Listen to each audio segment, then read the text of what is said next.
My name is Rita Banerjee. I'm the director of the MFA in Writing and Publishing program here at VCFA. We have a wonderful night ahead of us. We have many of our faculty members who will be reading. This evening, I'll be reading alongside Erin Stalcup, who is our Hunger Mountain editor and fiction faculty here in the department, rock star writer and good friend. And also alongside David Shields, who is a phenomenal nonfiction writer and essayist and filmmaker. He also teaches at the University of Washington and is a good friend and mentor of mine. So super excited to be reading alongside them.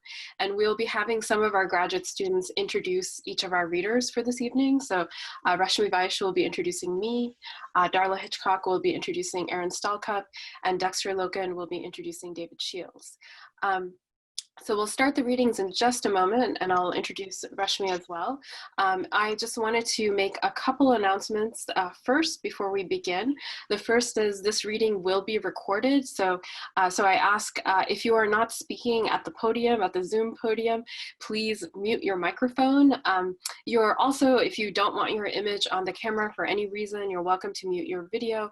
But the way that Zoom works is it primarily records the person who's speaking. So unfortunately, we don't get that many audience screen caps. So for those people who are like our photography fellow, blog fellow like Darla, or others who are joining us on this call, feel free to take a screen cap or two. And then I'd like to introduce someone really special here. This evening, over this summer, we had our wonderful associate director, Lizzie Fox, who served in this program for 2 years. She retired and went on to greener pastures. She's back in graduate school to get her teaching license and degree. And in the interim, we have had actually two wonderful people that I really want to thank very, very much. One is Stephanie Rich, who is our interim assistant director. She has been phenomenal over these last 6 or 7 weeks and helping us launch our program for the semester, helping our students get registered for classes, just being an incredible support all around. So thank you so much, Stephanie. And also thank you to Karen Sigarnowitz, who's been our other assistant, interim assistant director. She has been phenomenal with our budget and scholarships, and just a wonderful person and human being and artist. And I am so delighted to announce and welcome our new official assistant director, Shinyi Pai. Shinyi is joining us from Seattle. So hi, you can wave, Shinyi. I'll let you introduce yourself in just a minute. I'm going to give you her bio first. So Shinyi Pai is coming to joining us from Seattle, like David Shields, and she is the author of Enzo, which came out from Entre Rios Books this year. Also, she's the author, and she's a poet, and she's the author of Ozark, Adamantine, Sightings, and Equivalents. From 2015 to 2017, she served as the 4th poet laureate of the city of Redmond in Washington. Her personal essays have appeared in City Arts, Tricycle, Seattle's Child, and Yes Magazine. She has taught creative writing at the University of Texas at Dallas and at Southern Methodist University. And she's a freelance publicist for Chin Music Press. If you want to find out more about her, check out chinyipai.com. And Shinyi, if you want to just say hello and introduce yourself, that'd be really lovely, and then we'll kick off our readings right after that. Hi everyone, I'm Shin Yi. I'm excited to join the program and to be a resource and a peer to you all and to be in community together. Great, thanks. So feel free, if you want to give a round of applause after every reading and after every introduction, we'll just pause for a second. You can unmute yourself and feel free to clap, right? We'll have our student readers introduce our readers up next, and then Stephanie is going to act as our video jockey a little bit, and she'll have the pause moment, and she'll say, if you guys want to clap, feel free to unmute for a moment, and she'll continue onwards in terms of introducing people. So the first person I'd like to introduce for our reading series is Rashmi Vaish. She is a graduate of the MFA in Writing low-residency program here at VCFA, and she's joining our program this year as a certificate in publishing student. She's a wonderful author, poet, novelist, and essayist. I've just seen one of her videos recently called Alter, which was pretty phenomenal. So Rashmi, please take it away.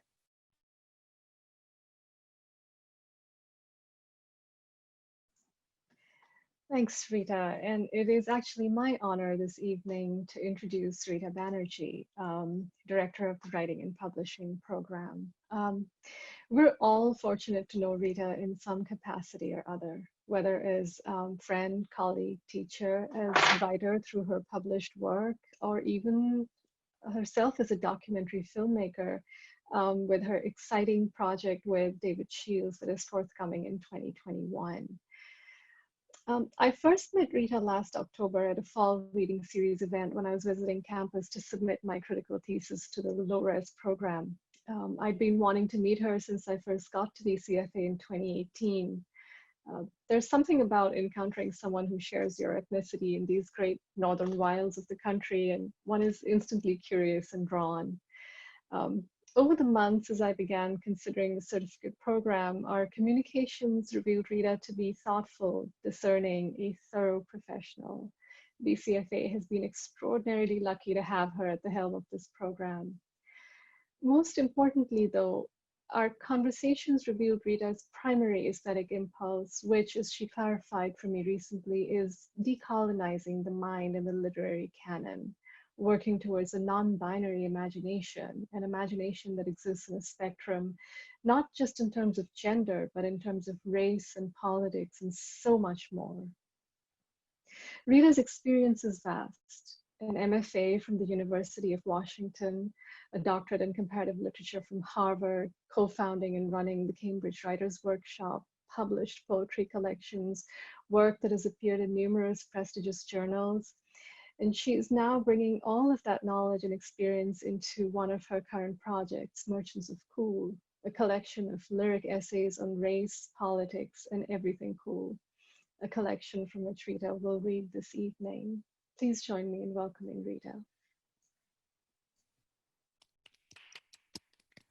So thank you, Rashmi. That was such a beautiful introduction. I'm super excited to be here and be with all of you. I think this is a phenomenal community, and it's an honor to be with so many incredible authors and intellectuals and artists this evening. So I'm working on a book which is called Merchants of Cool, and I'm in the middle of writing two essays, revising one which is called American Cast, and another about my family, the artists in my family. So I hope you can see this. This is this is a book that my great uncle Shoten Ghoshal. It's a retrospective of his paintings. He was a visual artist, and you know, I think in many ways, I don't know if I would have survived if it weren't for the artists and the rule breakers in my family. So, so he started off a bit like a figurative painter right here. So he did, you know, kind of traditional paintings in the 40s and 50s, and then later on he became really very much an abstract expressionist, and he was really interested in this idea of nature and meditation, right? And especially with the figure of the woman or the mother in his paintings, or the child, he really centered that in a lot of his work, and kind of the idea of like feminine energy, you know, in nature as well. So, so I'm working on an essay about him, and some an aunt who's a dancer in my family, and a cousin who's a musician, and so on. So I'm just going to read a portion of the beginning of that essay, which is called Cool as Kin, and it's a bit like an incantation. So a thank you to those members of my family who kind of paved the way. To say that the artists in my family saved me is an understatement. My first encounter with art at the age of 5 was an accident. Salt Lake, a planned neighborhood for the bourgeoisie on the outskirts of Kolkata, was a big deal, but I had no idea it was when I visited Chota Dadabhai, my great uncle Shoten Ghoshal. He lived in a house ornamented by banana leaves and cactus plants. The cacti grew spiky and dense on the footpath through the front gate. As a child and as a young woman, I was attracted to the terracotta dancing girl sculpted on the side of the house, but the areoles and the stems of the multi-hued cacti always caught my fingers first before they could trace her form across the wall. She was in such motion, such commotion. Her skirt shimmered in the air, her blouse seemed caught by the wind, her arms fluid, her eyes full of some mischief I had yet to know, yet to master. It felt like so many hours of the afternoon sped by as I studied her, while someone else pressed the front door bell for me, while my great-aunt opened the door with a worried scowl, while my great-uncle, the painter, peeked out from behind her, laughed, caught my hands and said, "Mishtu, it's you." From my great-uncle, I first learned about curiosity and what it meant to see the world through the eyes of an artist. His paintings were inspired by the idea of nature and meditation. He wanted to get to a realm in his art where human desire and the individual ego did not overwrite everything.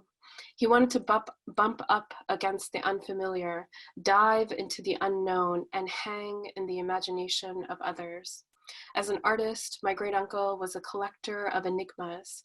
His house was a mix of restrained curiosity shop coupled with the chic angles and enticing curved furniture of 60s mod, still the style of international ultra-cool in Bengal.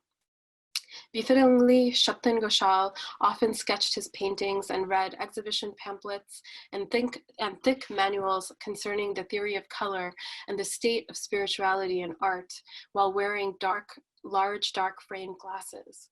He seemed to have enough ample time to sit down with tea with visitors any time during the day when they stopped by. He greeted them in his usual attire, a deep green mustard or maroon vest over a flowing white pajama set. The style harkened back to Nehru, Gandhi, and the Quit India movement. It was a nod to Bengali fashion and a quiet finger to British propriety. His manner likewise ranged from warm, curious, playful, to aloof, detached, and observant, especially when he was preoccupied with a painting to solve or when he was trying to figure out the intent of the shapes and stories in his art. I only saw him lose his temper once with me on a fine summer morning when I thought that I too could easily become a visual artist. But when I visited him that first time inside his minimalist home that spring afternoon, the objects on the television mantel spoke of imagination and adventure. One of my favorite objets d'art, which I studied every time I visited, was housed in a slim, medium-sized frame. It was a thin box made of glass, almost tinted green, and fused together by dark auburn strips of rosewood. Inside the box was a tableau of an ancient house and a village square in China, set in a time centuries past.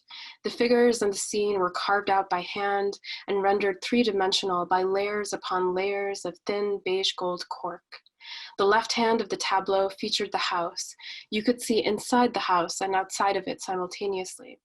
On the inside, women wrung laundry, chased after cats and children, hung spices in the kitchen, dusted mirrors, curled under the courtyard tree to read a book. Outside, a merchant stopped by the front doorsteps to sell rice and sweets and promises. An elderly woman peeked behind the spirit door to greet him. Further beyond the merchant's baskets and mule and rickshaw, whose carriage had been tipped down to the earth, was the yard in which children played, boys and girls kicking balls and flying kites. Some of the girls drew their names in the sand. Some of the children studied chalkboards. They jumped and played and imagined. Their language was a language beyond English. And beyond them still was a street in which wagons and passers-by came and went, the wheels of their carriages kicking up dust, the gate to the main city almost visible in the distance, the rice paddies and river growing wild, the sun rising then setting on the scene, the wind curling clouds until they waved across the sky, the herons standing still and quiet by the pond, the cranes taking flight, jeweling the rolling clouds as the day turned into night. So that's just the first piece I'll be reading. So the next piece I'm going to be reading is kind of informing a new essay that I'm editing and revising called American Caste. And this essay is called Mano a Mano. I wrote it kind of inspired by the film that I'm working on right now, which is called Burning Down the Louvre, a documentary film with David, and it's about race and tribalism and intimacy in the United States and in France. And it's really kind of made me think about, the role that race and othering play explicitly and implicitly here in this country. So I'm just going to read two short sections from it. It's a quite long essay. It's 30 pages long, but I'll just read a couple of pages so you kind of get an idea of the contrast between the US and Europe. Are we all affected by racism in the United States? In this joke, are you the pot or the kettle?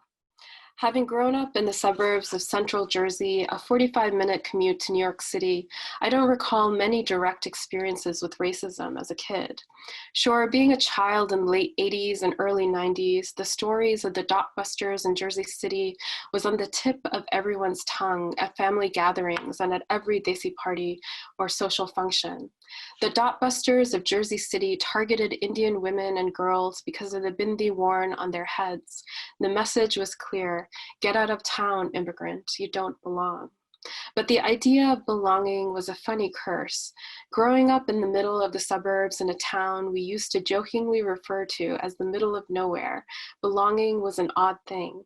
We thought we were American because we were born and raised here, and by the luck of the draw, our little middle of the nowhere town was inhabited not just by Indians, but by Filipinos, Chinese and Taiwanese kids, Koreans, children of recent African immigrants, Italians, Greeks, a relatively large Jewish population, and a number of kids with Slavic names. It's not like we, the children of the 90s, were the model UN or anything, but what we were diverse without necessarily paying lip service to that word. In the 90s, our town was also at the epicenter of the battle between grunge and rap. In middle school, everyone wore flannel and cried over Kurt Cobain. By high school, it was Tupac and Biggie. Hypnotize and hip hop had won out. As children, we hung out in each other's living rooms. Girls, boys, kids who spoke different languages, kids who spoke one, kids with big houses, kids with single parents, all of us playing video games, manhunt through the backyards filled with fireflies, attack games that involved Coke bottles and toads by the local riverbeds. There was a weird egalitarianism in childhood. Race, ethnicity, language, culture, all of those things were there, but just like the adult world and adult consciousness, they were just slightly beyond the line of sight. Not that things didn't come into focus unexpectedly. As a child, while spending an afternoon with Ebony, who used to come over to play video games with us, she asked me an unexpected question, one that I had never thought about before. We were in her backyard. Her younger sister, with thick round glasses, was elsewhere. I often met the girls in the bookmobile, which would stop by on lazy summer afternoons in front of their house, which was a block away from where I lived. That afternoon, Ebony and I were talking about classmates. She lived across the street from Jamie Papp, who kicked ass at duck hunt and whose father was an Elvis impersonator. They had lion statues on both sides of their driveway and a fountain on their yard and the best haunted house for Halloween in the neighborhood. Running around with Ebony, we darted through her house filled with yellow curtains to her lawn, which was manicured like astroturf. Her mother would sometimes watch us as we played. I remember that her dad wore glasses too and was quiet like Ebony's sister. That afternoon we giggled and talked and ran away from their watchful eyes. In the yard, Ebony popped the question at me. Do you believe in Jesus Christ? Who? I wanted to ask, but I knew better. Why? I said. Well, my mom wanted to know if you believe in God. I furrowed my brows. Truth is, I never thought about God all that much, at least not at that age, and not as much as other people seemed to do. The neighbors who lived behind us were Gujarati, and they had two girls my age. One afternoon, they came over for popsicles and insisted on eating all the red ones in the carton. Why? I asked Tina, the older sister, because she said, scrunching her face as if I came from another planet, because red is God's favorite color. Why? I thought to myself then, angry somehow. Why? Who gets to decide? Later with Ebony, I was getting the same uneasy feeling in my stomach. We were playing outside and her mother was watching us from the kitchen window. I mean, she said, do you believe in one God? One God. I kept my mouth shut, as if silence could keep the future at bay. I knew what the Americans said about us. It was in the classrooms. It was in the textbooks. It was on TV. I mean, I began by lying. My mom and I believe in one God. And your dad? Ebony said, her eyes, black eyes filled with determination, my black eyes filled with confusion. Well, really, how much could I stretch this? Better to give her a grain of truth to make the lie more palatable. I'm not sure about my dad. I mean, he might believe in more than one God. I see, Ebony said quietly. We hung around for a couple more minutes after that, but it was dinner time, so I went home. It was a strange walk back. It was as if the future was being written with every step. After that day, I didn't really see Ebony at her Nintendo sessions anymore. I would sometimes see her in the hallways at school or at the bookmobile, where she and her younger, bespectacled sister stopped by to read through the shelf of Stephen King. I always wanted to say something to her, but I was never invited back to play. And then the essay goes on to talk about race and tribalism in France and America, and my experiences with that, being a young woman and growing into adulthood, all of that stuff. And there's this question, if you were to watch, Burning Down the Louvre, our documentary film, that the entire film kind of rotates around. And the film is really inspired by Ross McElwee's Sherman's March. So this is just a response to everything that was happening with the filmmaking process and that question. And you can maybe figure out who Michael is. I've been thinking a lot about what Michael said about that Ross McElwee quote. When are we caressing? When are we exploiting? Are they the same? Maybe it's impossible not to do both. Maybe that's the truth of human relationships. The McElwee quote suggests that every caress is a moment of exploitation. Isn't that what we'd like it to be? Where else does a caress turn into exploitation? In the voyeur's watchful eye, in that elongated moment of anticipation, in the erotics of conversation, the domination and submission, in the very act of speaking, of listening? Is it in that moment when a fan watching the tension escalate between two teams on a basketball court decides to throw a drink at the player he loves most despises, could care less about? Is it in the pat on the back by a master to a slave? Is it in the transaction between an owner and a pet? Is it in the tugging of hair by a lover who's absent, who likes to be in charge, who only sees his image in the mirror in front of them? For animals who thrive on touch, what's in a caress? There's a little game we play, the neighbor across the street and me. It started the day we moved in. Her balcony faces our kitchen window. The first week I was in Munich, it was the dead of winter. The snow fell like ash in the streets. The sidewalks were iced. And coming into our apartment for the first time, the first thing I noticed that evening was that window. That evening, we made mulled wine and ate powdered Christmas cake. Our kitchen was lit with candles, the table littered with chestnuts and shells. Across the street from us, just 15 feet away, the balcony was dark, but there was a man standing there. Once the festivities were over, I turned off all the lights and moved the dishes over into the sink. I turned on the water and looked outside and noticed him still staring across the street. He was looking directly at me. He was tall and dark. He might have been Turkish or Moroccan, and he was buff. This I knew because he wasn't wearing a shirt, even though everyone else was in the oversized sweaters that were particular to Munich. We continued our staring contest, me with soap suds on my hands, him with something like a grin on his face. It was hard to tell in the dark, and the moment veered into the eerie side of erotic. I turned off the water, thinking I had had enough, suddenly grateful for the distance and the snow and all the stairs between us. That was the first and last time I saw the man on my neighbor's balcony, but soon after that night, the woman who owned the flat across from ours, the one with the orchid and the Buddha in her window, the one whose hallway directly lit into her bathroom, and whose bedroom stood directly behind her balcony, began this little game of ours. We call it Rear Window, because this game started at night. It began every evening when we entered the kitchen. We made dinner at 6 or 7, sometimes even at 10, and at all these times she was there. At first we waved it off as a coincidence. She just likes to smoke, my husband stood, drying the dishes behind me. What do you think she looks like naked? He whispered in my ear. I elbowed him in the stomach. Ouch, he feigned surprise or maybe pain. It's weird, I said, stacking away the dishes. My husband left the room and flicked the light switch behind him.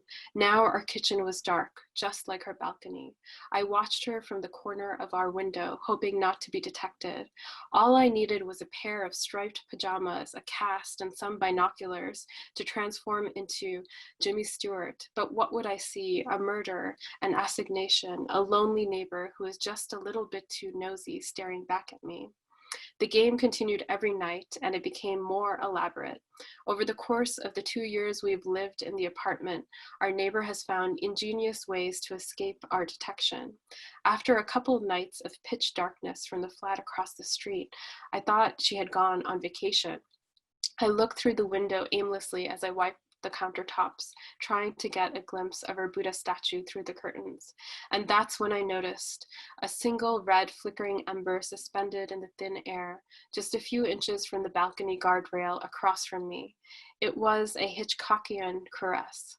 She had turned off all the lights in her apartment so we couldn't see her shadow sitting there, but she was watching just the same, as if we were some sort of sports channel and she couldn't get enough.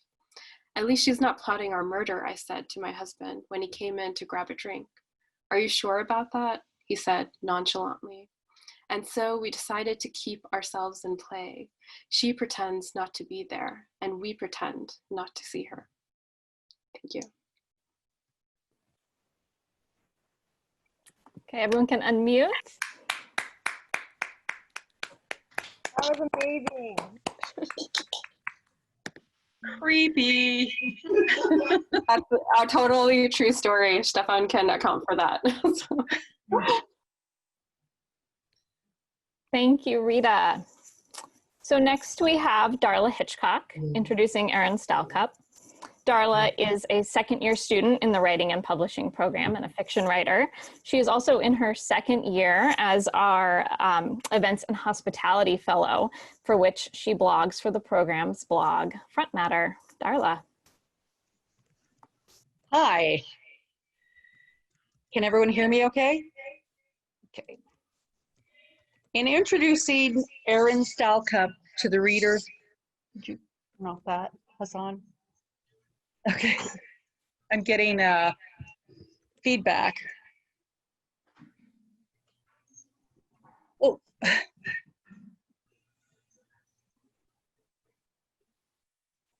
In introducing Erin Stalcup to the readers of VCFA's own literary magazine, Assistant Editor Tracy Hout invited everyone to welcome the badass new editor of Hunger Mountain. After a year of knowing Erin, I have to agree, she is totally badass. She's also a gem, and I mean that in all the best metaphorical ways. She is sparkly, she is valuable, and she is brilliant. We are so incredibly lucky to have her here in the writing and publishing program. I say that with a bit of bias because she's my favorite teacher here. And that's not just because she and I have the same quirky, obsessive loves, i.e. punk rock, all things Irish, and all things American Indian. Even though that's weird and cool, I've never met anyone else with those same three obsessions. The reason she's my favorite teacher is because she's a great teacher. Warm, interesting, knowledgeable, and excited about sharing that knowledge. She also has a thing for my favorite subgenre, speculative fiction. She reads it and she understands it, which I've discovered is pretty rare in the world of academic writing programs. She is also one of the co-founders of the literary magazine Waxwing. But you know, Erin isn't just a teacher, editor, and publisher. She's also a writer. She's had stories, essays, and reviews published in the Kenyon Review, the Seattle Review, American Literary Review, and Pank, among others. She also has 2 books out. The first is a collection of stories titled And Yet It Moves, of which Publishers Weekly says, the ever-present everyday magic in Stylecup's debut collection overlays the mundane world like a mist. How's that for a blurb? Her second book, a novel, is called Every Living Species. The blurb for that is equally great, written by author Matt Bell. Erin Stalcup's Every Living Species is exactly the kind of eco-fiction we need today. A generous and heartfelt imagining of future possibilities, exploring not just how we live now, but how we might live next, wisely and lovingly, making real the hope and invention and shared responsibility it'll take for us to arrive together at all our best tomorrows. Yep, she's that good. She's currently working on her second novel. I don't know its title or what it's about, but I can't wait to read it when it's published. Please welcome Erin Stalcup.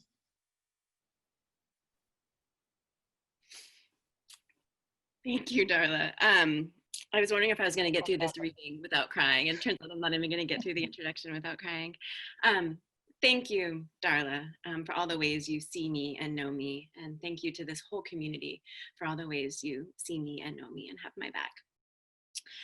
Since I came here 2 years ago, my move in readings has been to read the thing that scares me the most to read. So I'm going to read the first chapter of this novel I'm working on. So you'll get the first half of the first chapter. The novel is called The Keener. This is chapter 1. Paparazzi bulbs burst on Maeve's skin like heat lightning. She was always surprised they didn't leave a mark. She was so pale, and they were more incandescent than the sun. She posed next to Hungry, her date, so covered in fabric and makeup that Maeve knew she couldn't feel those flashes. Hungry didn't smile because it would ruin the effect of her face, her misshapen mouth, her drawn-on cheekbones and black eyes. Maeve McNamara, the most famous keener in the world, didn't smile because it would ruin her reputation. Maeve loved Hungry's look for this awards show, all white, which didn't make her any less frighteningly uncanny. Face mask of jaws ending in pinchers and jewels, lips more like an orchid than an orifice, her teeth mountain chest tattoo, the only skin exposed, long gloves, and a corseted wide-leg pantsuit, high heels. Maeve was in black De La Renta lace sheath, V-neck and low-backed, to let her gleaming skin show. Her dark hair was up in a simple bun, only azalea pink gloss and long lashes, her star chart of freckles not hidden. She was wearing strings of bright diamonds in her ears, rows of diamond sparks on her fingers. Maeve loved borrowing things, and nude Manolo Blahnik she didn't have to give back. She enjoyed her slim silhouette against Hungry's voluminous charisma, the austere next to the ostentatious, and she hoped she'd finally get to kiss her tonight. At some point in time, we just admitted we didn't know how to mourn. We, the de-ethnicized Americans. Jewish people know how to mourn. Mexican people know how to mourn. Indigenous people know how to mourn within their individual tribal customs. But some of us have been over here so long, we didn't know where we were from anymore. A cultural framework shows you what to do. It makes some decisions for you so you're less at sea for how on earth to process this thing that is impossible to process. They are gone. So, wear black, wear white, sit Shiva for 7 days, forget about comfort, cover the mirrors, forget about appearance. That doesn't matter now. Then stand up and go back to your life. Walk in a jazz funeral procession, and the music will move from dirges to dance tunes. Chop up the body and feed it to vultures. Bury the dead in a coffin shaped like something they loved in life, a rose or a race car or a guitar. A year after their death, disinter the body and dance with it, dress it in new clothes, tell them all the news.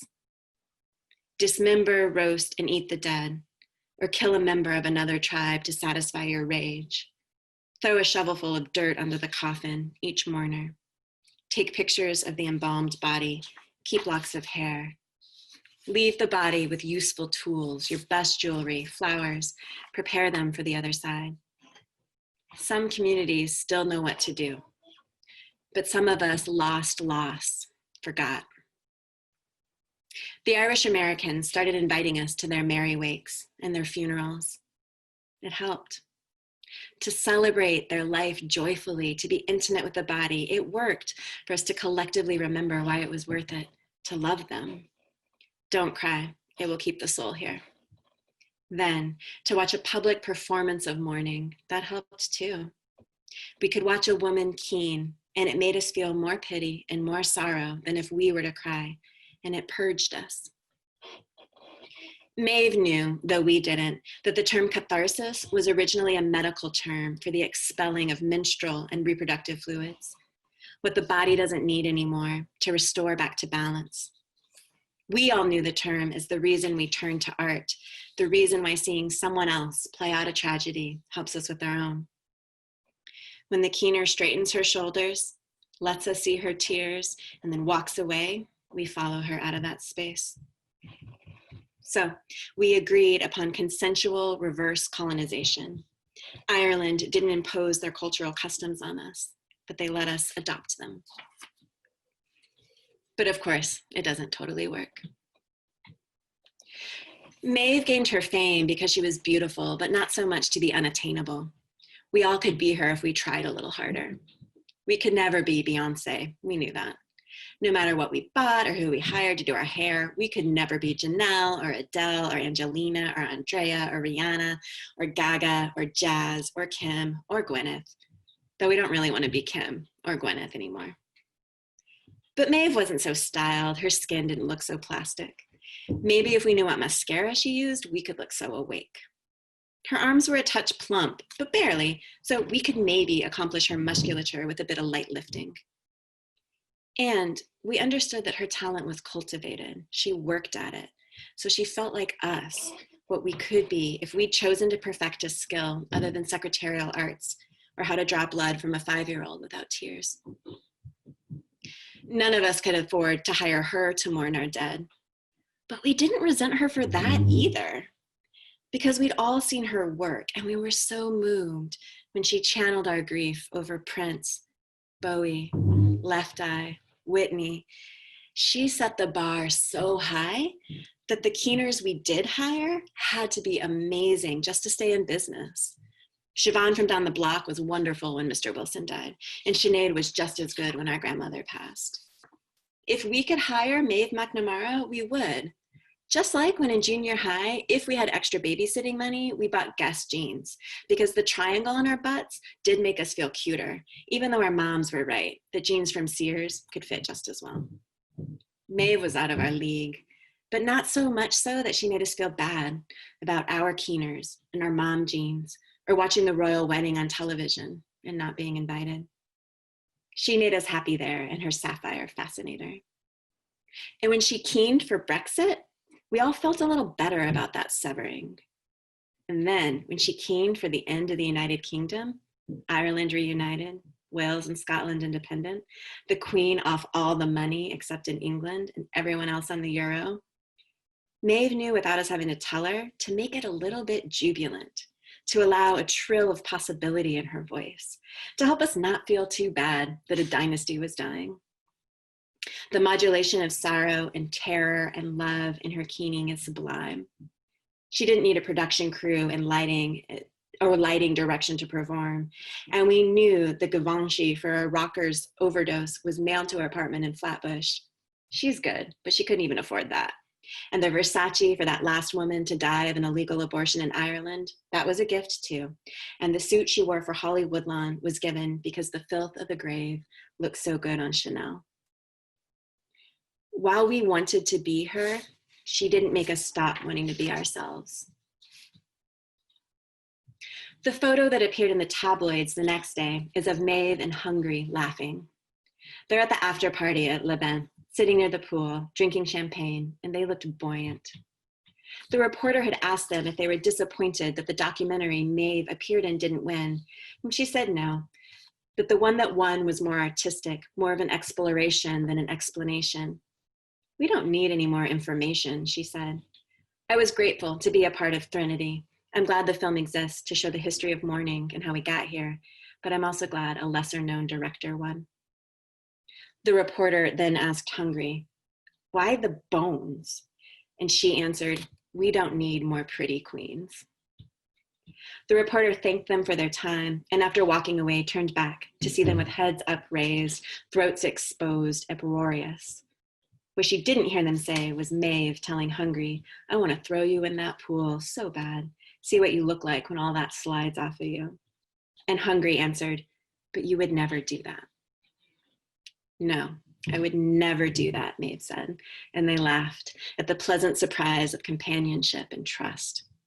They didn't hear the click of the shot. Can I take you home tonight? Maeve then asked. Hungry nodded, and Maeve felt giddy.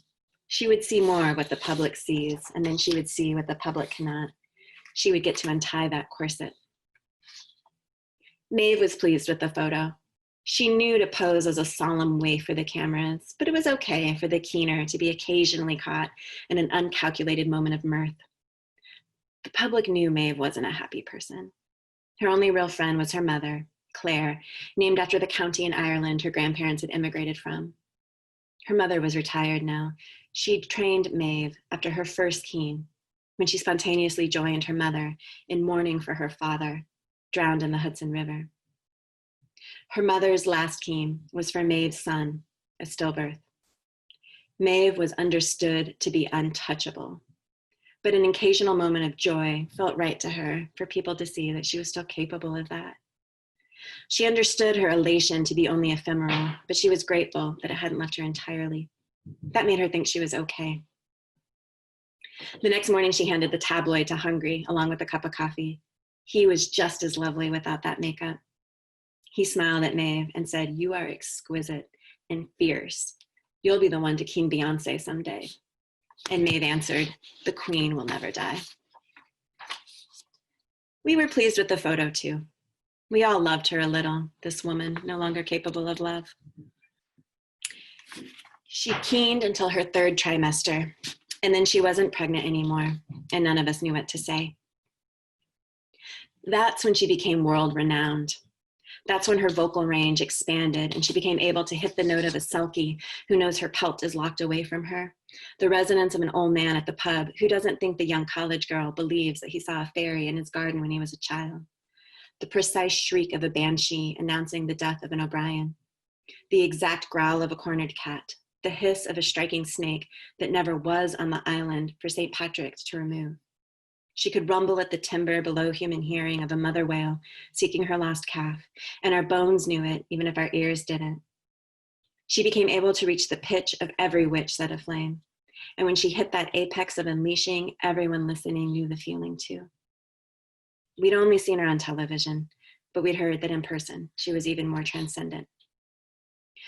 When she lost her child and heard her mother's final keen, her voice acquired the sound a Hopi farmer makes when his crops perish because the prayers and ceremonies no longer bring rains in a time of climate change. The wail of a Hopi warrior killing his kin who sheltered the monks and friars they'd expelled, who returned. The sound of a Laguna woman with a Spanish last name baptizing a child. The cries of a child touched by a priest. The wails of a man who knows no other way to enjoy desire. The tenor of a woman saying no. The tone of a hungry ghost begging to be saved or at least remembered. The weeping of a child who only knows her own language and can't express grief at the loss of her parents in English to the headmaster of the boarding school. The owl whose fledgling can't fly. When Maeve breathed and screamed to birth a child who would never breathe, she was connected to the lineage of all who had loved and lost before her, all who had suffered, because the more we love, the more we suffer. And their voices entered into her lungs and her vocal cords, and her throat housed their stories and sang their griefs. She gave pain sound so the ones who loved the one now dead could stay silent, could let her do this for them. Her voice gave movement to the letting go they all sought, that release. She sounded like two boards being banged together. She could have shattered glass. She channeled the ancients. This week, Maeve keened an unarmed Black teenager shot in the back in the street by police in Tennessee, a man electrocuted in Texas, a woman stoned to death in Somalia, a grandmother who died of heat stroke in New Orleans, and 3 teenagers shot by their classmate in a school in Washington. At the end of a tough, typical week, she and Claire, who traveled with her everywhere, went to the hip hop festival in Paris, featuring Childish Gambino, Kendrick Lamar, the Carters, Drake, Janelle Monáe, and of course, Cardi B and Megan Thee Stallion. Damn. Claire tried to tell Maeve she was too old for this, but Maeve convinced her she wasn't. We can just stand in the back and listen. We don't even have to dance. We don't have to get crushed up front. The show was raucous and uplifting. Both Maeve and her mom threw their hands up in the air and sang along. Afterwards, eating fondue at a sidewalk cafe on their second bottle of wine, Claire said, "What a great nod to the expatriated to invite all those artists here. I wonder if any will stay, just say fuck going back to the United States." "I'm tempted to stay," Maeve said. "I'm starting to feel a little overwhelmed." Her mom said, "If you want to move, we can do that." "I don't think that's what I really want," Maeve said. "It's just nice to sometimes admit how tired I am." Claire understood why her daughter was a workaholic, some kind of furious atonement, not for anything she herself did wrong, but just trying to heal somehow all of those inflicted wounds. She'd given up trying to talk her out of it. So they just sat together in silence, in the presence of all the other conversations they'd had in the past 5 years since Claire retired. Maeve emptied her glass and said, "I miss James Baldwin." "Oh man," her mom said. "Me too."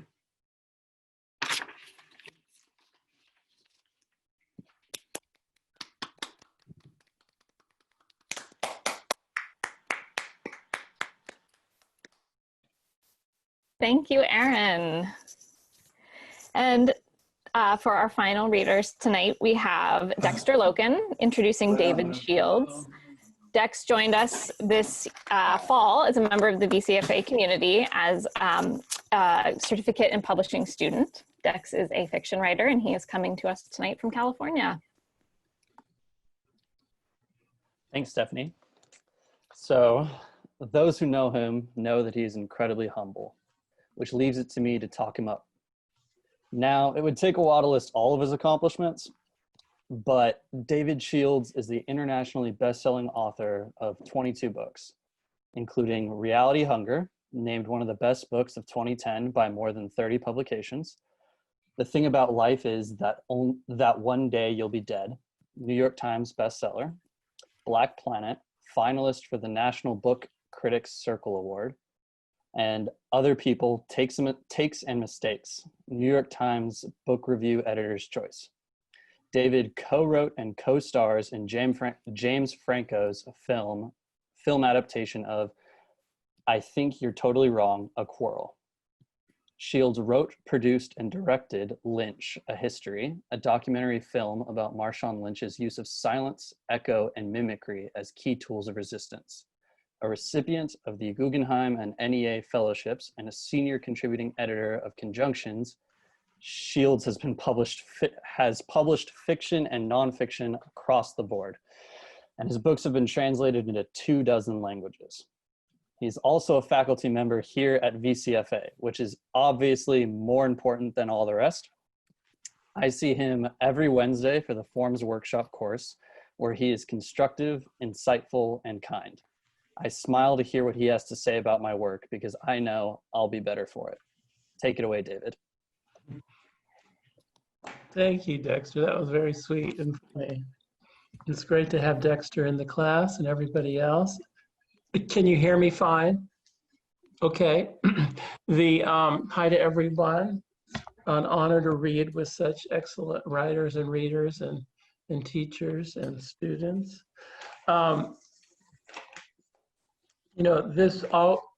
going to read from this book I have just finished called The Very Last Interview, where I took, every time I've ever been interviewed over the many decades, and I found the transcript for the interview, or I transcribed it. And I found I'd been asked over, my goodness, 40 years, 2,700 questions. And I wasn't interested in any of my answers, really. That didn't interest me anymore, if they ever interested me. But I was interested in the questions. The aggression of the questions fascinated me. And so I spent a couple of years finding all these questions, from radio, or occasionally on TV, primarily in print. And I gathered all these questions, so that I had, I don't know what, a couple hundred pages of questions. And then And I tried to figure out what it was I wanted to do with these questions. Whether I was interested in my answers, became clear. I wasn't interested in the answers. I was interested in, again, the questions sort of fascinated me. So I wound up pouring them into 22 chapters: process, ourselves, childhood, speech, reading, school, knowledge, truth, art, brokenness, failure, envy, Jewishness, audience, paternity, games, coaching, criticism, suicide, comedy, and next. So it becomes a kind of, I hope it becomes a book that interests me. It's being published next year, so it should be a book that interests me, I hope. And it's a book that I think, you know, a writer writes, there are some writers who have written a book like this. A few examples are Anne Carson, James Baldwin, Hervé Joubert, V.S. Naipaul, Coetzee, Cheever, Adrian Kennedy, Cyril Conley, Camus, Margot Jefferson, Thomas Bernard, Wayne Kostenbaum, a whole galaxy of writers in which you ask yourself unbelievably difficult questions toward, you know, in late middle age or early old age. You try to kind of ask very tough questions about the value of your work and the value of your life. And let me see a way of summarizing it a bit. In the book, again, I'm asked about sort of 100, I think 1,700 questions. And I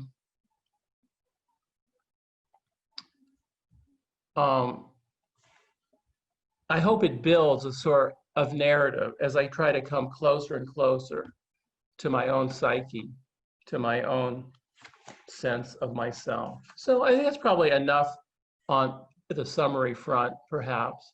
I'm just trying to, so I'm slightly distracted by, I'm sort of at the edge of, see how to get to myself. I'm a little bit distracted by, I think it's Philip in. Oh, David, if you hit the speaker view, then you should be able to just see yourself. Is that how it's working for you, or? Oh, there we go. Speaker view. There you go. Anyway, that feels better. I see everyone.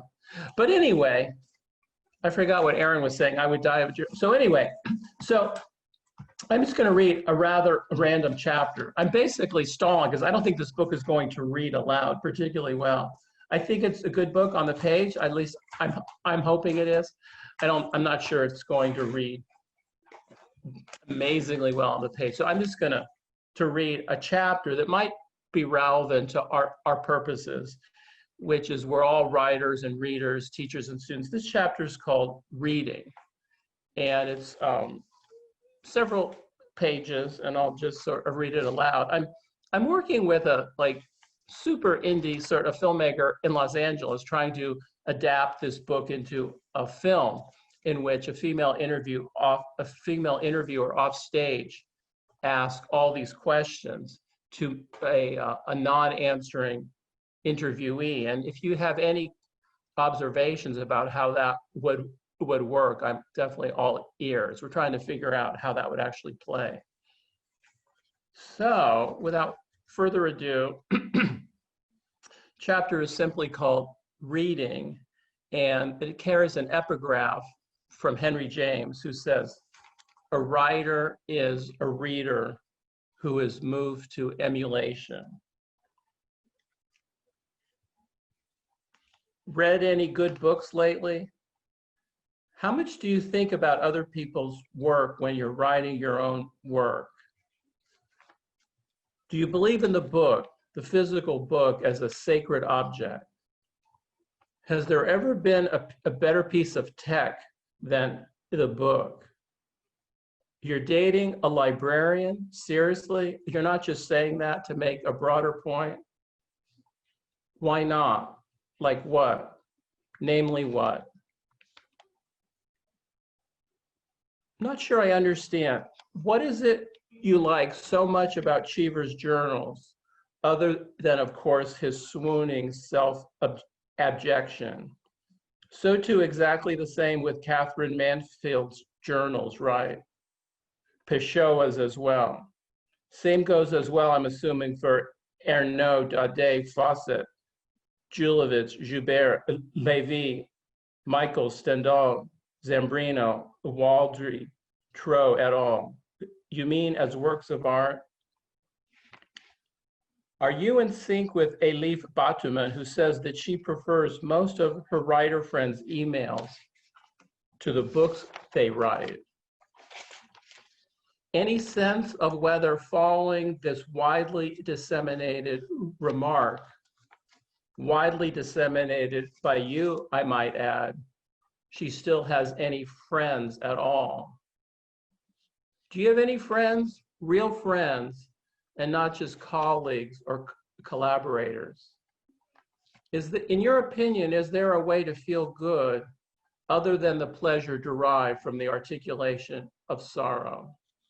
Who, if anyone, will want to read this thing we're doing here together, especially during or even after the plague? Is it a work of fiction, autobiography, stage debate, internal argument, crisis management, confession, documentary, socio-cultural intervention, suicide prevention hotline? What's even disguised about it? Do you subscribe to Nabokov's assertion that the only necessary sexual toy is the mask? What's the last book that changed public policy? The Shame of the Cities, The History of Standard Oil, The Jungle, Silent Spring, and The Band Played On. Is that your aim, to change public policy? By how much? I mean, does that even happen anymore? How many readers share that fascination? What's the harm of aiming to please the reader? Kind of Freudian, isn't it? What kind of books do you like then? Can you name one? Do you by chance know Theodore Adorno's Minima Moralia? Did you realize he wrote most of it in Los Angeles, not far from where you grew up? All those German Jewish intellectual artists, refugees who settled in LA, one of whom was in a way your father, what you say. Could you recommend some of Adorno's other books? What is it about his work you like? Oh, I see. Not a big Frankfurt School guy then. Could you please name 11 prominent contemporary writers whose work you vehemently dislike? Why is that necessarily anathema? Write yourself naked, in blood, and in exile. You seem to like a lot this line of Dennis Johnson's, but what does it mean in practical terms? When you quoted it to that upbeat poet in your online conversation with her, I remember she blanched and took a step back, as if you were revealing more than you realized. Did you read the moment that way too?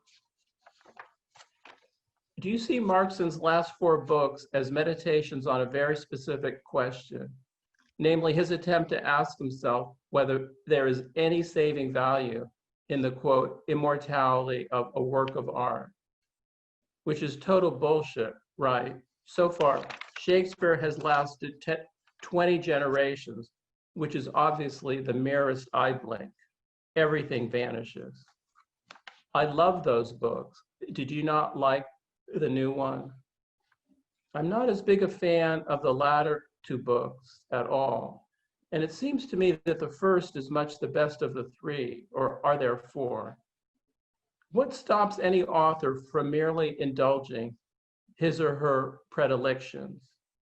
Is it possible that you're doing nothing more than documenting your private anguish and fobbing it off as art? Are you copacetic with that? How so for Virginia Woolf? Something like Garcia Marquez's fiction would be okay with you then, magic realism? Didn't you once say you were actually utterly uninterested in even the Donné of 100 Years of Solitude? A long, loud, entertaining, celebratory carnival of the human condition. Not really your kind of thing, is it? Big fan of the Miloš line, aren't you? I don't agree with the novel.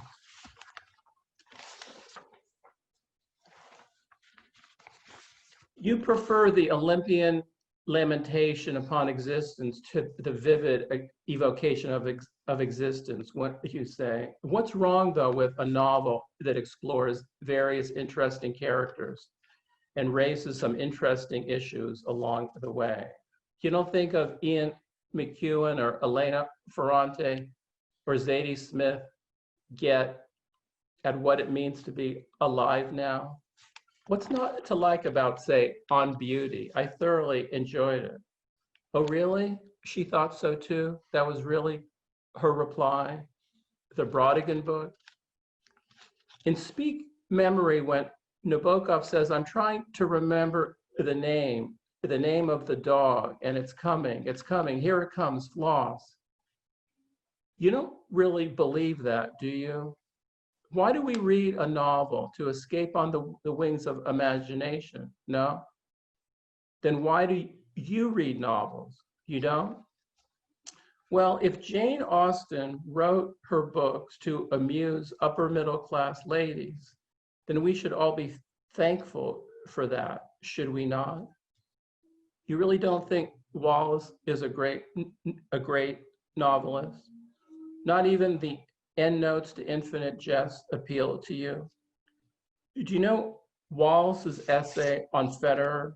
It's a suicide note, barely and briefly avoided, is it not?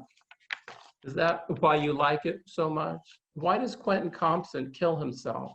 Why don't you think of Nicholson Baker as a novelist? Why would you care as a reader what part of a book is autobiographical? For which books ought a reader take note of a writer's autobiographical profile? Any book?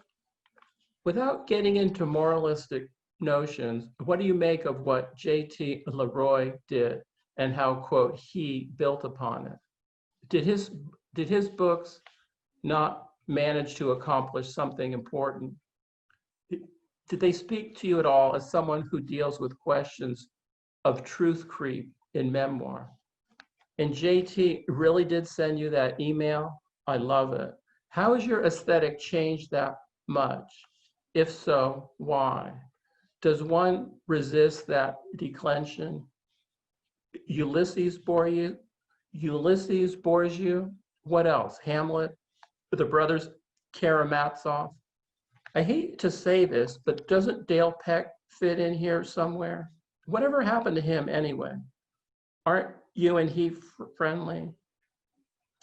Do you have the same feeling about any book other than In Search of Lost Time, that you can no longer read something that you once loved to death? Are you bored when you read? Are you bored when you're not writing? Are you bored when you're not reading? What is your underlying impasse?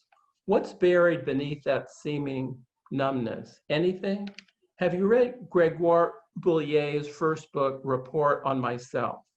Reminiscent of what? But what would she say? That's why I'm asking. Do you have an example? Did this happen to you? How many people are actually going to read the kind of book you're adumbrating? People who feel the same way? Where do they go to find books to read? Any titles come to mind? You'll email that list to me? Thanks. Do you have the hardcover with you by chance? Do you do this sometimes? Stop reading from front to back and read the book backward. Melville, pretending to praise Hawthorne but secretly praising himself, said, his friend said, no in thunder, and the devil himself cannot make him say yes. You good with that? No final quasi-blistering aperçus from you, Mr. Shields. So that's the ending of that little chapter. I don't know if we have time for, I think that's probably enough. I think we're probably about out of time. How are we doing on time? Yeah, it's 6:40. We have time. Keep going. Sorry? We totally have time, David. Keep going. We have Oh, no, that's David, but we'll open it up for Q&A in a minute. Yeah, exactly. Yeah.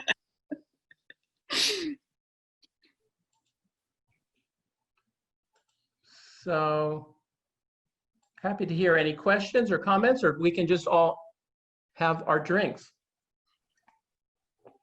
Hey, Eli. Do you really not like 100 Years of Solitude? No, I found it incredibly boring. It's really funny. It's a really dense book. I can't blame you. I just really love Marquez, so I found that line really funny.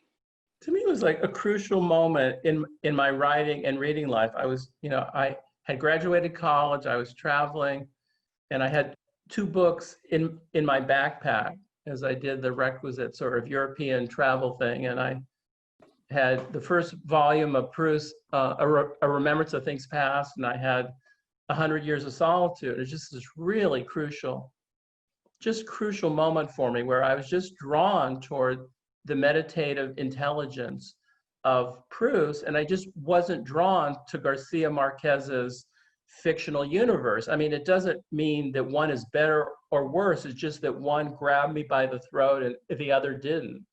And in a way, that was just terribly important moment in my writing and reading life.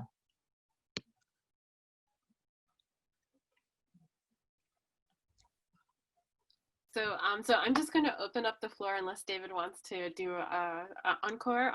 No, okay. No, all good. I just had a question. Can I say something? Yeah, go, Nina. I just wanted to say I really liked the point about like the immortality, and when you were like, that's bullshit, because I was like, that's so true. I was reading like a Wikipedia article because, quarantine, I didn't have anything else to do, and it was all about like how people have only written for the last 10,000 years, which is a small fragment of human history. And it's like, that's so interesting. So if we're not really writing for immortality, then what are we writing for? Maybe just for ourselves, for our contemporaries. Maybe that itself gives us a value that, whatever happens after we're gone, I don't know how much that matters, but like what matters is the impact that we can have while we're here. I don't know. It's just a thought. No, it's the book tries to ask those very difficult questions, indeed.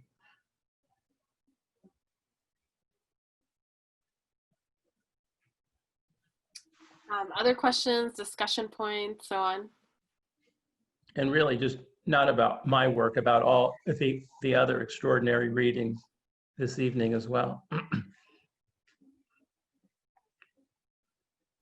I just want to say, if you weren't on speaker view, if you were on tile view or whatever, I'm just dying laughing the entire time you're reading, David. You are so funny. Thank you. And, I sometimes wonder if because you're so deadpan when you read, right? So you're like, you don't convey when I'm supposed to just like laugh out loud. But that was so much fun. And I do think it totally carries over to like a presentation. I think it's going to work great on the page. Thank you, Erin. That means a lot to me because I could feel like it sounded maybe a little sober or somber. And it's like, the book is meant to be, definitely dark, but also very funny, and I that means so much to me that the comedy came through. It's albeit a gallows humor, but it's meant to be quite funny, and I'm terribly gratified. And it's humor for nerds, right? Like it's humor for people who are picking up what you're laying down and the references, and then realizing That's a wonderful. I think I'm going to put that as a blurb. Humor for nerds. That's fantastic. Yeah. If I could ever blurb a book of yours, I would die of joy. But it was just so much fun, and like doing that thing that only you can do, which is like gathering the stuff that's not art and making it art. And I feel like this book feels really exciting to me because it's doing it, it feels to me like in a brand new way, right? So it's not just like the quotes of a baseball player who we get to like learn about a culture through. Right. Like, there's something really, really exciting about this. So I just wanted to say thank you. And like, I don't know how many people were seeing me like choke, dying, laughing. So Thank you so much, Erin. That's terribly gratifying. Thank you. I just wanted to, I really appreciate the way that you're able to, you know, say what you feel, like no matter what. So I actually haven't read 100 Years of Solitude. I know that's a shame, but you know, I sometimes feel like we sometimes feel obligated to say that we like something just because it's a classic, and I appreciate when people are able to say, actually I have a different opinion. You know, I have respect for that work, but I have a different opinion, because that makes it, I feel like that makes it easier for everyone else to then be able to be comfortable with their opinions that might not be the norm or what's like condoned, but I think it's important that we're all able to like have our own opinions and express our own intellects, you know, without too much pressure from other people.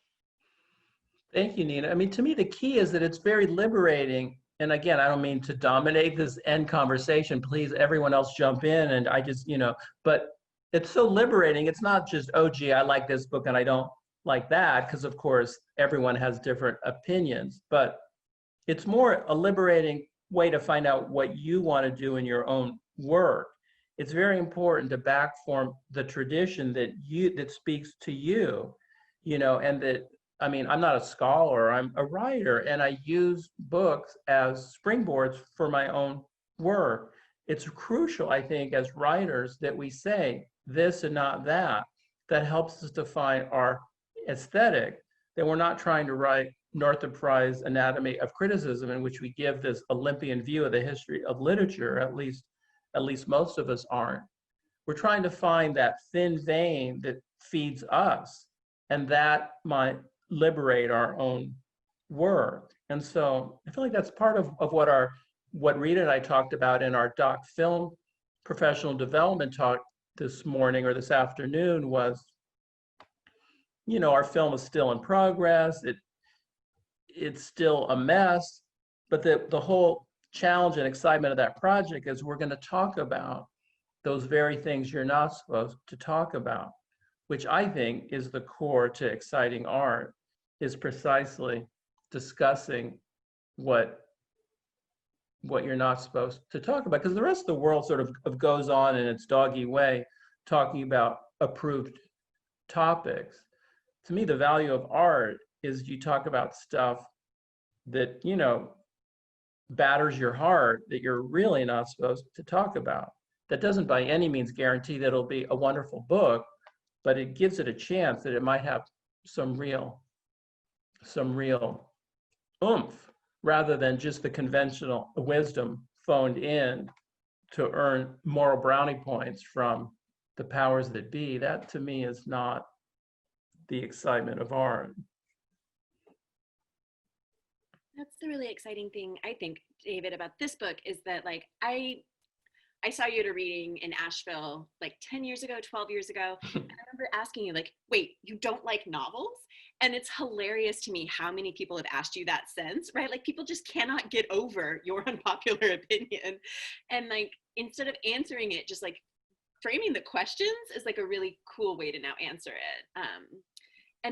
So taking, these opinions that people have resisted for so long and resisting them back in a new way is pretty rad. I guess I try to ask myself, what are you bored by? That's really crucial. What are you bored by?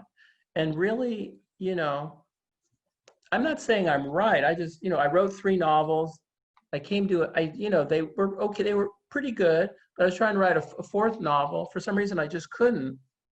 In a way, I spent the last 25 years trying to figure out why I couldn't write that 4th novel. I've written a bunch of books that are basically workarounds around a massive writing block. I feel like this pandemic, I don't know, for me, like I went into my thesis thinking I wanted to write a novel, but when the pandemic hit, I was like, this is so weird. And it shows me just how much our real narratives aren't as linear as we maybe want them to be or think that they are.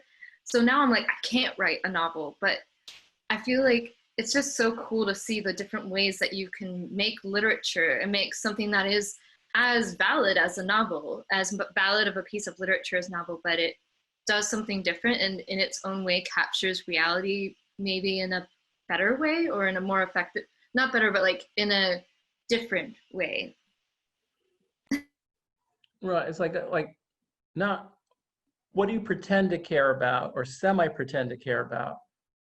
What do you really, really, really, really care about? Like, I feel like that's the exciting stuff that I try to push myself, my colleagues, and my students. Like, what do you really care about? That seems to me the royal road to possibly galvanizing art. This book is, it may or may not be up people's alley. It's definitely a little bit of a fringe work, but it tries to ask ourselves, what, you see it in Erin's work and in Rita's work. They're trying to get at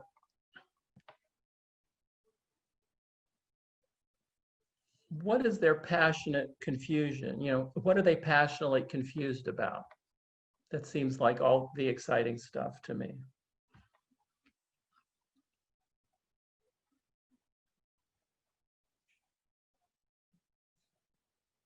Eli, go ahead. Yeah. I can just steer the conversation in a completely different direction.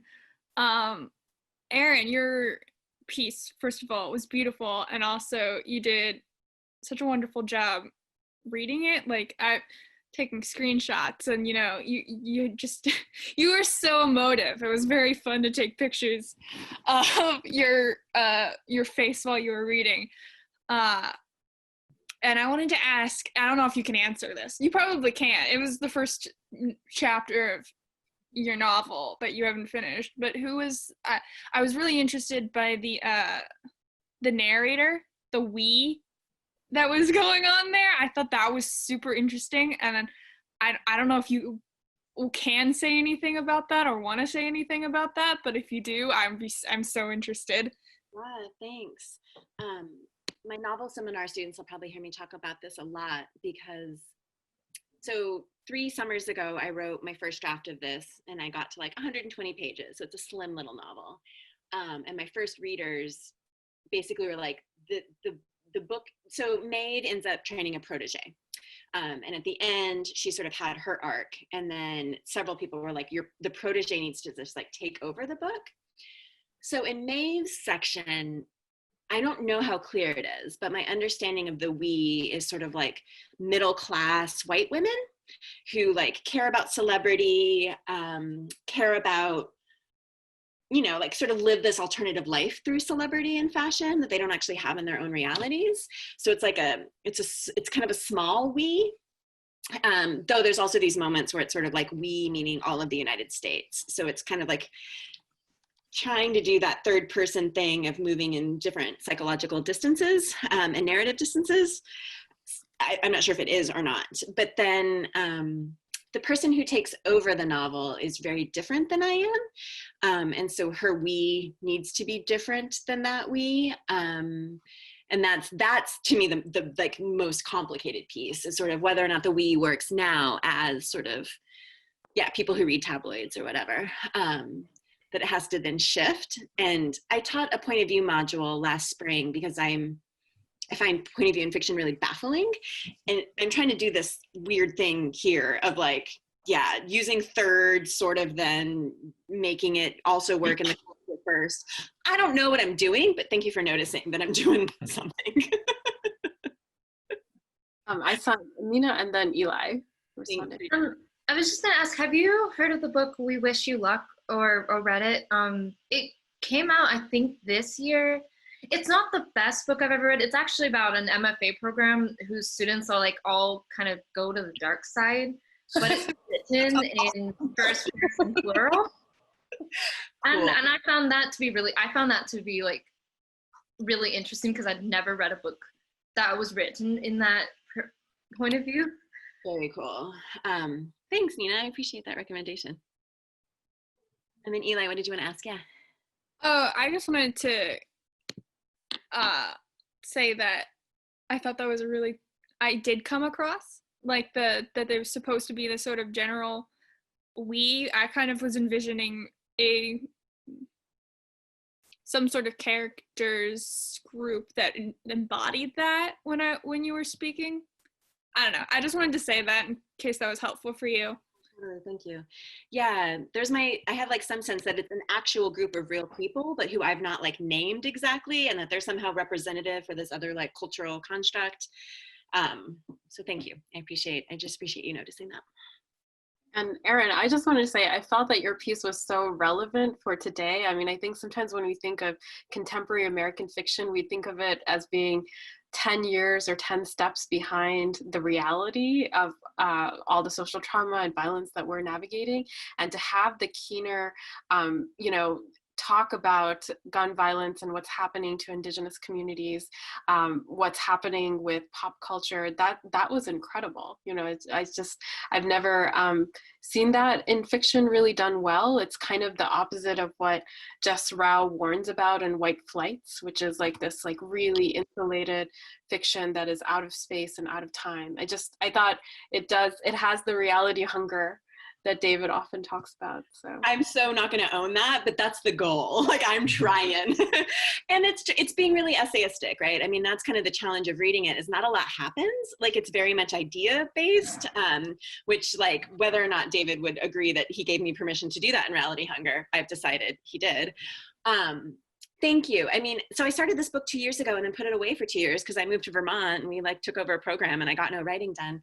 And the fact that I still want to work on it in a global pandemic, I was pleasantly surprised by that. I thought I was going to pick it back up and just like, no, novels don't matter. Who cares? But some of you heard, I don't know if anyone on this call heard, there's a chapter where the main character steps on a hungry ghost. And in the US, so in Ireland, hungry ghosts are famine deaths. That if they like died in a spot in a field, if you're walking through Ireland and you step on a hungry ghost, if you don't have bread in your pocket, they will like destroy you. But I envision that in the United States, hungry ghosts are people who were shot in the street by cops. And if you step on their spot, you have to say their name. Like they will destroy you if you can't remember who they are. And like I invented that, 2.5 years ago, and there've been how many cop deaths since then? So thank you. I mean, I hope it's, yeah. And I will say this is the really scary thing about finishing this book, is that the keener who takes over, the protege who takes over, is a biracial trans person. And so I'm trying to like break genre. I don't know. I'm trying to do some stuff that's really, really scary, but tells me that, yeah. And I think I have to kill James Baldwin. Like, I think he has to actually be keened in the book itself. I don't know. So I'm very afraid to write this book, but thank you for the kindness. That makes me feel like it is worth hanging out with. So. Yeah, what a cliffhanger to end on James Baldwin. I can't wait to see what happens. James Baldwin so much. Rita, I was going to ask Rita if that essay is part of your book in progress, or does it exist separately? I think it's part of your book in progress. Mano a mano or cool as kin? Mano a mano. Yeah, it's part of my Merchants of Cool manuscript. Yeah. That's really sterling essay. Oh, thank you. Thanks. Yeah. Where is the book of I guess you are working on the book. It'll be a series of overlapping and linked essays. Yeah, exactly. Yeah, I'm trying to write it on my evenings and weekends, and I think there's been so many changes to this program and so on, it's kind of given me the kick in the ass that I needed to work on that book, and maybe Erin feels the same way.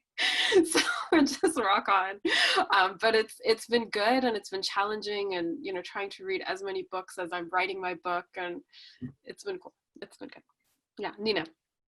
Yeah, I've wanted to first ask what happened with that neighbor, but also I wanted to say that like your descriptions were so beautiful. I mean, I know it was in Munich, but I was like picturing it in Vermont, and I was like, I could just see and feel all of these details. So that was really amazing. Thank you, thank you. Yes, the neighbor still exists and has gone through multiple partners and still watches us. Like anytime my husband lives in Munich, I live here, we're kind of in between countries and worlds. But anytime I'm in our apartment in Munich, she's still there and still watching us with avid curiosity. So that is a true story. I think, you know, having that experience of starting my career as a poet first, I always think of, you know, one of my former writing mentors, whose name is Rick Kenny, and a colleague of David's, which is like, how do you make a lyric experiential moment feel real to your reader, like by engaging the senses or psychology or emotion? And I try to unpack why certain memories stick with me or experiences. So, yeah. Tim, I know you're dying to say something. I was just gonna be like, Tim, what are you working on? Let's go there, because I always want to hear what James is working on too. So. Well, I'm working on a novel also, and I'm you know, I guess the effect of listening to you all read is to make me want to go and work on it. So, you know, if that's a mark of success. But one thing I guess I would be curious to hear you all talk about is your voice, the use of voice, and even multiple voices sometimes in the same piece is so strong. And I'm wondering how you modulate your voices and allow them to, I felt like a polyphony happening in your work. Or else, you know, voices almost speaking to one another in a sort of an echo effect. And I'm wondering if you can talk a little bit about that. Real quick, Tim, would it be okay if I tell people how we know each other? Just because it's kind of a like writer story. It's a pretty good story. It is a pretty good story. Somehow Tim came across one of my stories online and liked it and wrote me and was like, hey, like, what are you up to as a writer? My book just came out. It seems like we might kind of have some stuff in common. Maybe you send me your book and I'll send you my book. But the best part was when Tim sent me Understories, which is like one of the most brilliant short story collections in the English language. The inscription was the story he had read is called Gravity. And the inscription was, wishing you both gravity and levity. And I feel like it just like clarified something about who I am as a writer, that like you saw that in my work and just reached out. And we've been friends ever since, and like supportive buddies ever since. And so like the writing world can be really good and really kind. So thanks, Tim. Wow. Thank you for saying that. And yes, I mean, it's a good reminder that there's no better time to reach out when you read something that you really dig. And I'm so glad that I just sent that Facebook message or whatever it was. So. And we're like friends. Like we live together at the Tampa AWP, you know, like our kids are going to hang out whenever there's not a global pandemic. I don't know, like we're all friends beyond the page. You bailed me out because I was staying in an Airbnb disaster situation. So you really. Are you in this wax wing? I haven't started coding yet. Is it this one that you're in? No. The next one. Okay. Okay, I'll shut up now. Okay. I mean, Rita, I don't know if you wanted to jump in on Tim's question or the idea of polyphony. I don't know if you wanted to discuss that, Rita. Yeah, I mean, I think the way I do it is, you know, Dex and I don't know if Dex is on this. Oh, I saw you, Dex. Yeah, we had this amazing conversation the other day, in which we talked about learning languages that are not part of our heritage. So the first, I mean, I learned Spanish in high school. The first language that I really learned, I was super into Japanese pop culture, you know, like anime and J-pop and all that stuff was Japanese, you know. And then later, I finally got a chance to study Bengali when I was doing my MFA, and later German and French and all of these things when I did my complet degree. But what I find exciting about learning a foreign language, one that I can inhabit in different degrees, is it changes up my, I want to almost say like moral imagination, you know, like worldview. It just like, it like kicks it to the curb, you know, which is really good. And to inhabit like other people's idioms and metaphors and the way they value things, I think it feels it feels like precious or like an honor or something like that. So I try to bring that polyphony to my writing, where like Dex, like though I write and communicate in English as I'm doing with you all right now, if you could hang out inside my brain, you would see that I'm thinking often of phrases in different languages, right? And that comes across in my work too, like the multilingual aspect. And I'm really interested in different generational perspectives and cultural perspectives. And I kind of like channeling different people, you know. So one random story, and then I'll stop. When I was in grad school and taking a poetry workshop with Jory Graham, the illustrious poet, you know, she was on vacation somewhere, and so everyone in the class decided to goof off by playing the Ouija board. So we got out a Ouija board and we were trying to communicate with ghosts and, you know, hungry ghosts in Boston and stuff like that. And the person then we eventually started trying to communicate with was Jory herself. We just started asking questions like, hey, Jory, are you out there? And the answer from the Ouija board was something like, yes, I'm out here. I'm on an airplane and get back to work. So I feel like that is, I love to channel other cultures and people and allow that space to inhabit my mind. I think it, and writing, I feel it reflects how the culture is working on so many multiple language levels and value levels. Yeah, I'll just sort of say briefly, you know, that Erin and Rita spoke eloquently about how they try and be multivocal, polyphonous writers. And I, in a way, have a more, humble approach to it, which is that, as I say earlier, I wrote 3 novels that were still even then pretty autobiographical. And the big challenge of my nonfiction work is precisely what Tim said, is how to bring in other voices to my work, so it's not just drowning in selfhood. And that so many of my strategies, whether collaborating with Rita or collaborating with my former student Caleb, or working on a documentary film about African-American athlete, or through fair use, kidnapping 64 photographs from the New York Times. I mean, so many of my gestures as a writer are, given the fact that I don't have a Garcia Marquez-like imagination that's going to create worlds upon worlds. That's just not my go-to gesture. The precise challenge of my work is how to bring in other voices, whether through 2,700 questions I've been asked over 40 years, and letting that person, that pseudo person, run away with the book, or Rita and me working for 5 years on a film and having her voice being at least as important as mine. I think Tim's question gets at a crucial question, especially for a writer of book-length essay as myself. How do you incorporate other voices? And almost book by book, that my challenge has been precisely how to do that, given the fact that I'm not, a real inventor of worlds the way, say, Erin is, and to an extent the way Rita is or has been. That's a really interesting question for me, and for almost all serious writers of personal essay. It's a really interesting idea, I think.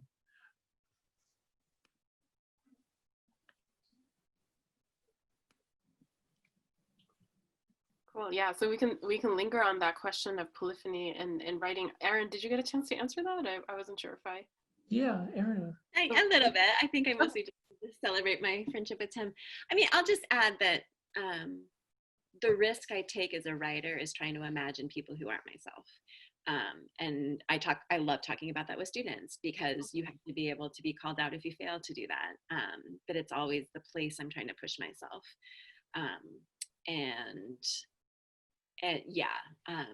So, thank you for noticing that.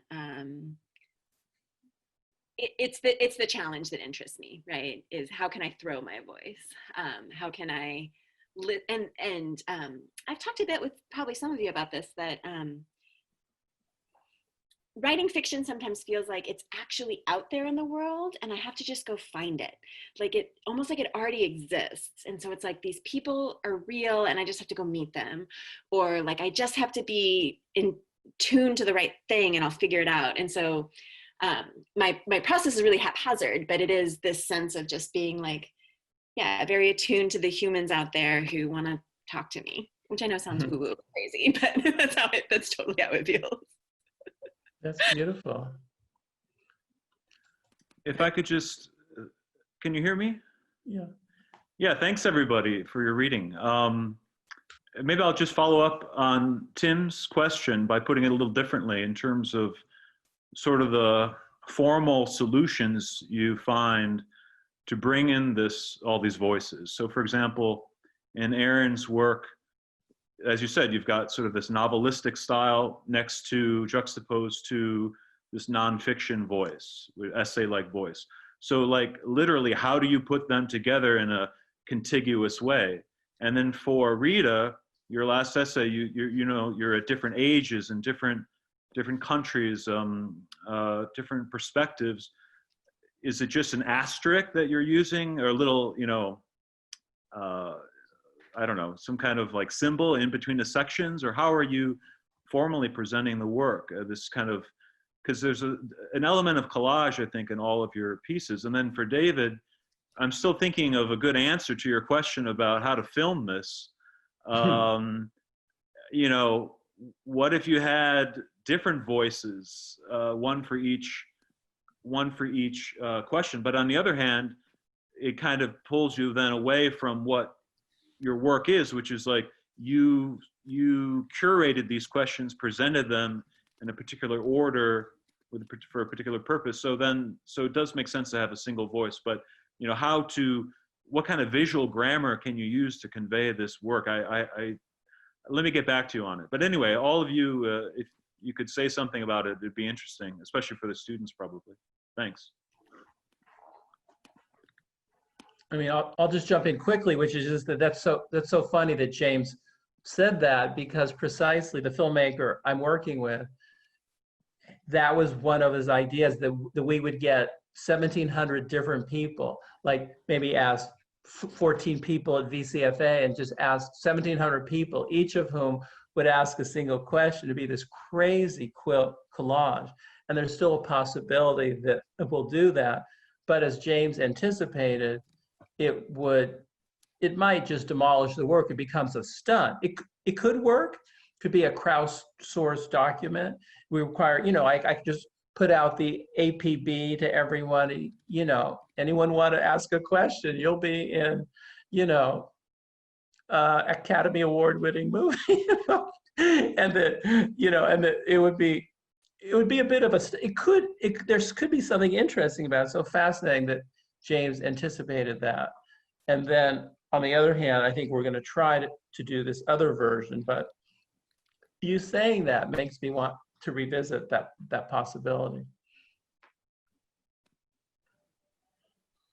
And I'll say, James, I'm also of the school of David Shields, so I'm really a big fan of collage, right? And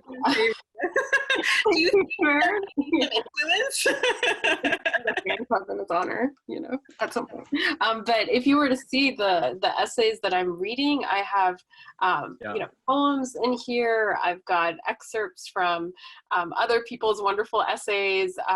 This essay, Mano Mano, doesn't have playwriting in it, but my other essay, Birth of Cool, does, which is in the Silence and Power issue of Hunger Mountain that Erin magnificently edited. So anything I feel that sticks to the page and makes a scene or the story itself spark, or makes me feel uncomfortable, or just feels like there's a lot of energy and velocity to what I'm reading, that's what stays in the essay. But yeah, I love the collage form. Thanks. I love the collage form. It is interesting. I do think that, before I'd ever met David, I think the work was really influential on kind of giving me permission to lean into collage. Students who work with me, you'll hear me say this again, but I'll sort of say my version I've got right now, which is that I'm an incredibly intuitive writer. I think most writers are. And then my process of getting feedback is trying to understand like how to lean into what makes me weird and not normalize that out of the work, but also hear when it's just like self-serving or like just not necessary, and sort of to really balance that of, you know, Kevin McElvoy, who came up in publishing and fieldwork today, his advice is write for the one person who's going to pick up everything you're laying down. Write for one individual human and give them everything you've got. But then because that person probably doesn't really exist, also just sort of hear people reflecting yourself back to you. So I don't know, for me, that's been a lot of different processes of just like being anxious about the kind of writer I am, right? Like not a lot happens in my work. There's not a lot of plot, and being like really worried about that. But then reading people who do similar things, right? Who are more interested in litany or language, or, I mean, you know, it's like, again, just like a writer story, like reading something I was really scared to read to you all, and having Tim Horvath in the audience, like gave me strength, because I was just like, Tim's gonna pick up when I'm laying down, you know? And like, even if other people get real bored, that's okay. Cause like, you know, or Tim will tell me when I'm off the mark, you know, he'll just be like, nah, girl. And so just kind of balancing all of that, right? And following my own interests, right? Because you know, following my own obsessions, wait, hold on, where did it go? Passionate confusion, I think. Passionate confusion. That's so much better than what I was going to say, which is passionate curiosity, passionate confusion. Like that makes more sense to me than anything I've heard about writing. It's just like following that. But then also, you know, I think that one of the things I talk a lot with my students is like, these are your people. You're finding your people that for the rest of your writing life, are going to read your work and are going to tell you like how they see it and how they see you being you. And they're going to push you to be your best self. So I don't know, James, that's not really answering your question, but I do feel like, to me, writing is very, very collaborative. And that the collaboration of it and like the beautiful community of it is also what has let me lean into my own weirdness and kind of try to like exaggerate my weirdness. So yeah, I'm not exactly answering your question, but I think the essence of your question I'm trying to honor. Yeah, thank you. Yeah, I mean, go ahead. Yeah, Nina. I have kind of weird questions. So I've been thinking about like the ways that sometimes like my life influences the things that I write, or like whether or not I might want to do autofiction at some point. But sometimes when I'm like writing about my life, I'll get to these moments where I'm like, who wants to read this? I don't even know that I want to read this. Like, or what makes me like, I don't know why I think my life would be particularly special, especially since I'm like 25. I have hardly any life experience. How do people like kind of like get over that hurdle? Because I imagine that that's probably something that people face regardless, even if they have a lot more life experience and a lot more life, you know, like events than I do. I think that that's one of those things that like goes into the sort of like imposter syndrome, where you think like, who am I? Like sometimes I'm like, who am I even writing? Like, why am I writing? But especially with that, I'm like, why should I write this? But I want to. So how do you get over that?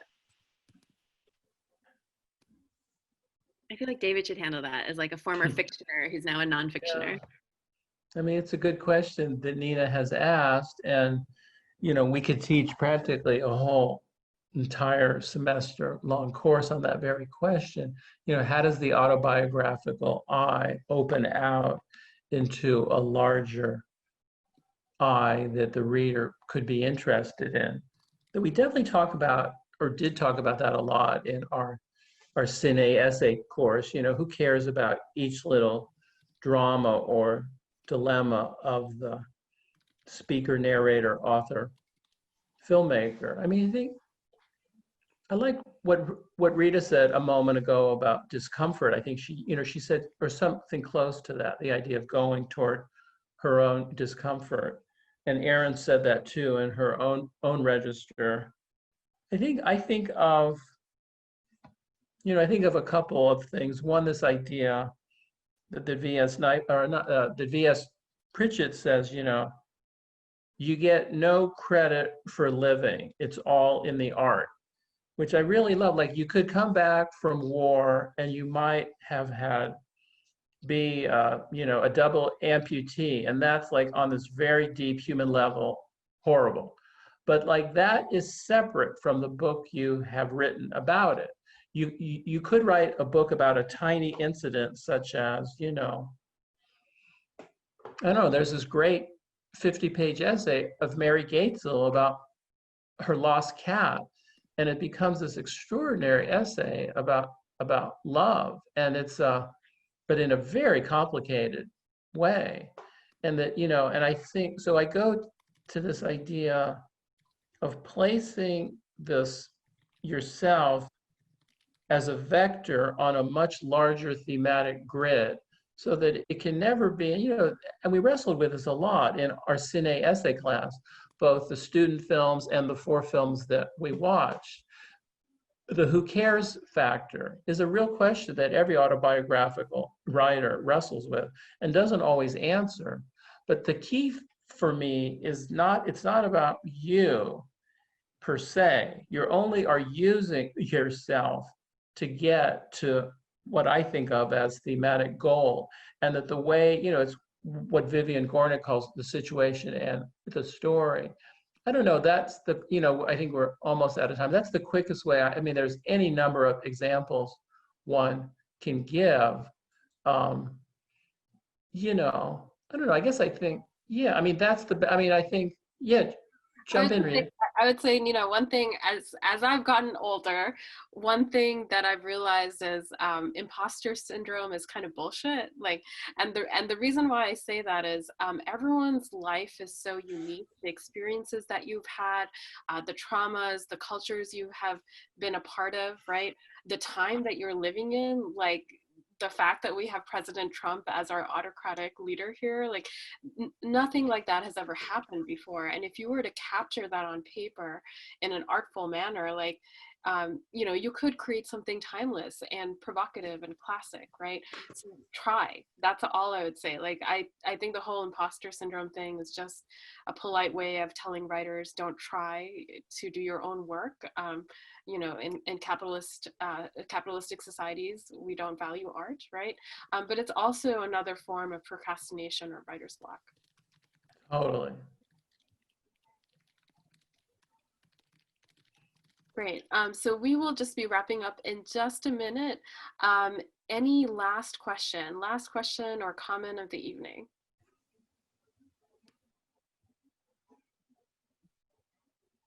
Anything? All right. Well, thank you so much, everyone. This has been absolutely delightful. Our next reading will be on October 2nd at 5:30 on Zoom. Please check out the VCFA website or our social media for more information. I'd love if everyone were to unmute for a moment and give a huge round of applause to Erin Stalcup, David Shield, and all of our graduate students who introduced us. Thank you also to Stephanie and Tini for serving as our wonderful moderators, and I hope everyone has a great evening. Thank you. Okay, we'll do a clap. Thanks, everyone.